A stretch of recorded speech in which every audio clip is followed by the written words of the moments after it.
Hello दोस्तों, स्वागत है आप सभी का आपके अपने यूट्यूब चैनल पर। दोस्तों, आज हम बात करेंगे पर्यावरण की परिभाषा और उससे संबंधित महत्वपूर्ण प्रश्नों पर। दोस्तों, यह विषय सिर्फ बेहद ही जरूरी नहीं है पर्यावरण के लिए, बल्कि यह हमें एक जागरूक जागरूक नागरिक बनाने में भी मदद करता है। चाहे आप एमपी टेट, सी टेट या किसी भी प्रतियोगी परीक्षा की तैयारी कर रहे हो, तो यह वीडियो आपके लिए बहुत ही उपयोगी साबित होने वाला है। दोस्तों, हम इस वीडियो में सबसे पहले जानेंगे पर्यावरण की सरल परिभाषा, फिर उसके मुख्य घटकों को समझेंगे और अंत में इन विषयों पर आधारित एमसीक्यूज को हल करेंगे, वो भी समझ के साथ में। तो दोस्तों, चलिए बिना समय गवाए शुरू करते हैं आज का हमारा यह वीडियो। दोस्तों, सबसे पहले दी हुई परिभाषा एजी टांसले महोदय के द्वारा। सबसे पहले दोस्तों, आपको पता होना चाहिए कि एजी टांसले कौन है। दोस्तों, इन्होंने सबसे पहले पारिस्थितिकी तंत्र का सबसे पहले उपयोग किया था। पारिस्थितिकी तंत्र जो है शब्द, इसका सबसे पहले उपयोग किसने किया था? यह एजी टांसले महोदय ने किया था। इन्होंने क्या कहा है पर्यावरण को?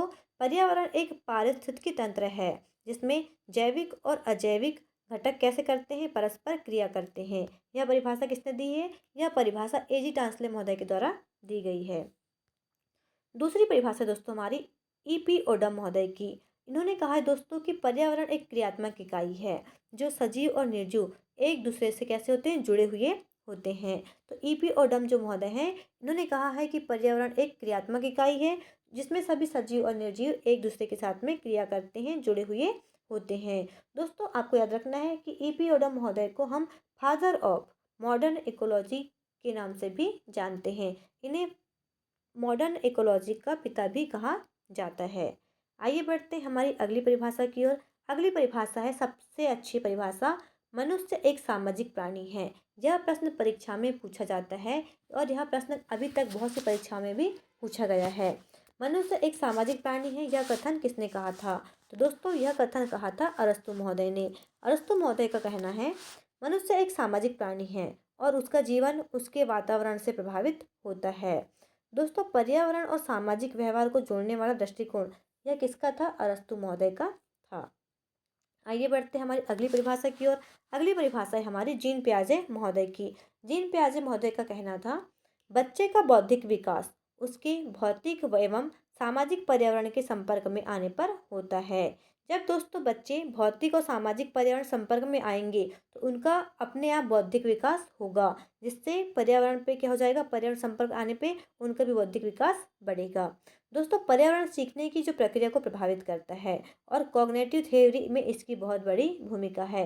और यह थ्योरी किसने दिया है? यह जीन पियाजे महोदय के द्वारा दी गई है। आइए बढ़ते हैं अगली परिभाषा की ओर। अगली परिभाषा है जॉन डेवी महोदय की। जॉन डेवी महोदय का कहना है शिक्षा का माध्यम जीवन ही है। शिक्षा जो माध्यम है वह क्या है? जीवन ही है। और पर जीवन पर्यावरण के लिए जीने की प्रक्रिया है। तो शिक्षा का माध्यम जीवन ही है और जीवन पर्यावरण की जीने की प्रक्रिया है। दोस्तों, शिक्षा जीवन का अनुभव और पर्यावरण से ही सीखने को मिलता है। जितना हम अनुभव के माध्यम से, पर्यावरण के माध्यम से सीखेंगे, उतना ही हमें बहुत ज़्यादा लाभदायक होगा। यह कथन किसका था? यह कथन जॉन डीवी महोदय ने कही है। आइए बढ़ते हैं अगली परिभाषा की ओर। दोस्तों, अगली परिभाषा है हमारी पेस्टोलॉजी की। पेस्टोलॉजी महोदय ने क्या कहा है? शिक्षा का आधार प्रकृति है। शिक्षा का आधार प्रकृति है और बालक को उसकी प्राकृतिक वातावरण में सीखने का अवसर प्रदान करना चाहिए। शिक्षा का आधार जो है, यदि हम सीखते हैं शिक्षा में कुछ, तो उसका आधार क्या है? प्रकृति है। हम पर्यावरण से ही देख के सीखते हैं। बालक को उसके प्राकृतिक वातावरण से सीखने का अवसर हमेशा देना चाहिए। और पेस्टोलॉजी ने को जो मानना था वह था बाल केंद्रित शिक्षा और प्रकृति केंद्रित शिक्षा। आइए बढ़ते हैं अगली परिभाषा की ओर। अगली परिभाषा दी है महात्मा गांधी महोदय के द्वारा। महात्मा गांधी जी ने क्या कहा है?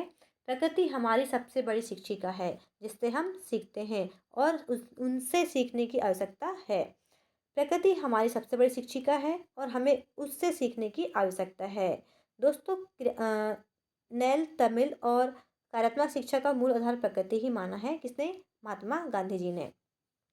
अगली परिभाषा है यूनेस्को। यूनेस्को क्या है दोस्तों? यह एक संगठन है। इसने क्या परिभाषा दी है?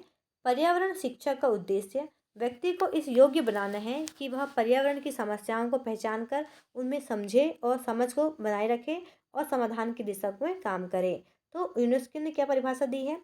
पर्यावरण शिक्षा का उद्देश्य व्यक्ति को इस योग्य बनाना है कि वह पर्यावरण की समस्याओं को पहचान पहचान कर सके, समझे और समाधान की दिशा में काम करे। दोस्तों यह यूनेस्को का कथन है। आइए बढ़ते हैं हमारे अगले प्रश्न की ओर। दोस्तों हम अब प्रश्नों को हल करेंगे जिससे आपकी समझ बनेगी कि पर्यावरण आखिर है क्या और पर्यावरण में क्या क्या चीज़ें होती हैं। दोस्तों सबसे पहले प्रश्न दिया हमारा, पर्यावरण क्या है। तो दोस्तों केवल वायु है, केवल जल है, हमारे चारों ओर की सभी वस्तुएं हैं, या केवल जीव जंतु हैं। तो दोस्तों पर्यावरण जो है हमारे चारों ओर की सभी वस्तुएं हैं, जैसे वायु, जल, पौधे, जानवर, मनुष्य, हम सब काम में आते हैं। हम यहाँ एक पर्यावरण के अंतर्गत आते हैं। ऑप्शन नंबर सी बिल्कुल करेक्ट आंसर हो जाएगा।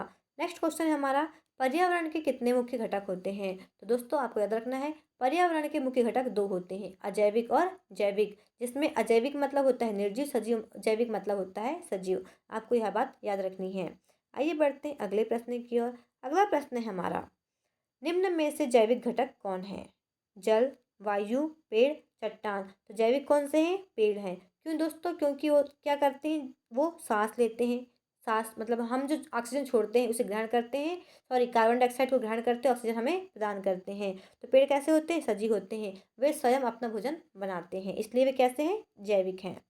आइए बढ़ते हैं अगले प्रश्न की ओर। अगला प्रश्न है हमारा, पर्यावरण अजैविक घटकों में क्या होता है। अजैविक घटक कैसे होते हैं, कौन कौन से हैं, पेड़, जानवर, सेकंड ऑप्शन है पक्षी, मछली, तीसरा ऑप्शन है मनुष्य या कीट, और चौथा है वायु, जल, मिट्टी।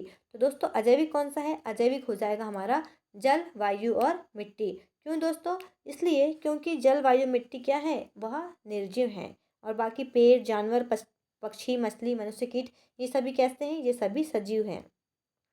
आइए बढ़ते हैं अगले प्रश्न की ओर। अगला प्रश्न है हमारा, मनुष्य किस श्रेणी में आता है। क्या वह जैविक है, अजैविक है, या यांत्रिक है, या कृत्रिम है। तो दोस्तों हम सब कैसे हैं, हम जैविक प्राणी हैं। मनुष्य सजीव होता है, इसलिए वह जैविक घटक की श्रेणी में आता है। आइए बढ़ते हैं अगले प्रश्न की ओर। अगला प्रश्न हमारा, पेड़ क्या है। पेड़ निर्जीव वस्तु है, सजीव वस्तु है, कृत्रिम है, या गैस है। तो दोस्तों पेड़ कैसे हैं, सजीव होते हैं, क्योंकि पेड़ सांस लेते हैं, बढ़ते हैं और स्वयं के लिए भोजन बनाते हैं। तो पेड़ कैसे हो गए, सजीव हो गए। आइए बढ़ते हैं अजैविक। अजैविक क्या है, इस प्रश्न में पूछा है कि अजैविक घटक कौन सा है, कि कुत्ता, पौधा, मिट्टी, पक्षी। दोस्तों अजैविक कौन से होंगे, तो वह हो जाएगा मिट्टी, क्योंकि मिट्टी कैसी होती है, निर्जीव, उस पर किसी भी तरह का कोई प्रभाव नहीं पड़ता, इसलिए मिट्टी कैसी होती है, निर्जीव। आइए बढ़ते हैं अगले प्रश्न की ओर। अगला प्रश्न है हमारा, हमें पर्यावरण क्या देता है। पर्यावरण से हमें क्या प्राप्त होता है, केवल खाना, केवल वस्त्र, केवल जल, या रहने, खाने और सांस लेने के साधन। तो दोस्तों पर्यावरण हमें क्या देता है, यह रहने, खाने और सांस लेने के साधन हमें उपलब्ध कराता है। ऑप्शन नंबर डी बिल्कुल करेक्ट आंसर हो जाएगा दोस्तों। आइए बढ़ते हैं अगले प्रश्न की ओर। अगला प्रश्न हमारा, वायु किस प्रकार का घटक है, जैविक, अजैविक, रासायनिक, या फिर यांत्रिक। तो दोस्तों वायु कैसी है, अजैविक, वायु निर्जीव होती है, इसलिए कैसी है, यह अजैविक है। अगला प्रश्न है हमारा, जैविक घटकों में क्या शामिल है, सूरज, चट्टान, जानवर, या जल। तो दोस्तों जानवर कैसे होते हैं, सजीव होते हैं, इसलिए सजीव की जैविक सजीव मतलब घटक की श्रेणी में आते हैं। वायु हमें क्या प्रदान करती है, वायु हमें क्या प्रदान करती है दोस्तों, तो वायु हमें ऑक्सीजन प्रदान करती है।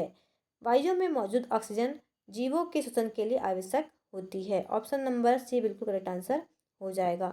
अगला प्रश्न है हमारा, पौधे वातावरण में किसकी वृद्धि करते हैं, कार्बन डाइऑक्साइड, नाइट्रोजन, ऑक्सीजन या धूल। तो पौधे वातावरण में किसकी वृद्धि करते हैं, ऑक्सीजन की।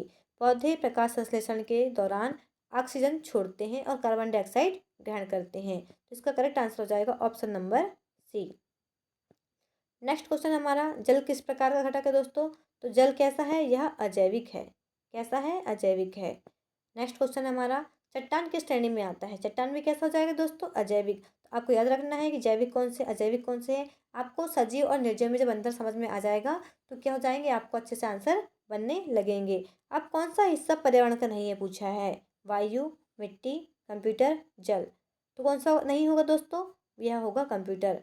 दोस्तों प्रश्न किसी भी तरह का पूछा जा सकता है, इन प्रश्नों को आप अच्छे से समझिए कि बेसिक बनना चाहिए कि पर्यावरण आखिर है क्या, पर्यावरण में क्या क्या चीज़ें हैं, कौन सी चीज़ सजीव है, निर्जीव है, जैविक कौन सी, अजैविक कौन सी है, ये सब चीज़ें पता होना चाहिए। यदि आपका बेसिक अच्छा है तो आपके प्रश्न भी आसानी से बनने लगेंगे।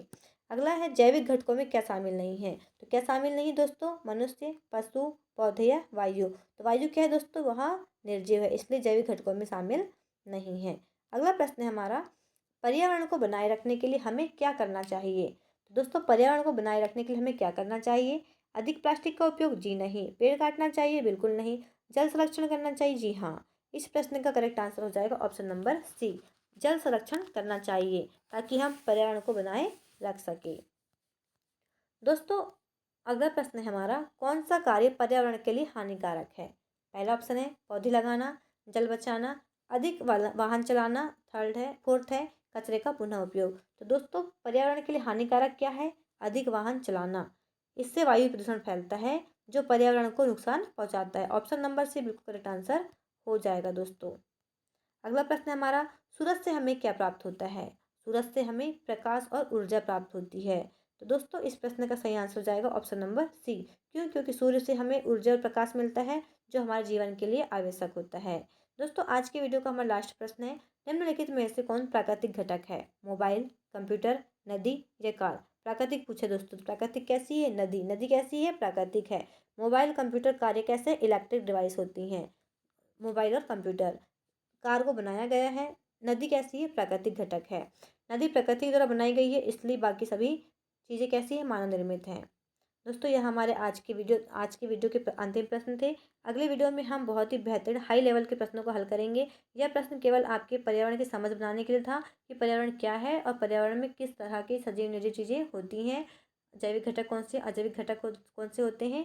यह आपके लिए एक छोटा सा वीडियो था। दोस्तों सबसे अधिक इम्पोर्टेंट है कि आप जो भी परिभाषाएं हमने बताई हैं आप उन्हें अच्छे से याद रखिए, क्योंकि परीक्षा में इनसे प्रश्न बनते ही बनते हैं। ठीक है दोस्तों, तो मिलते हैं अगले वीडियो में। तब तक के लिए जय हिंद, जय भारत।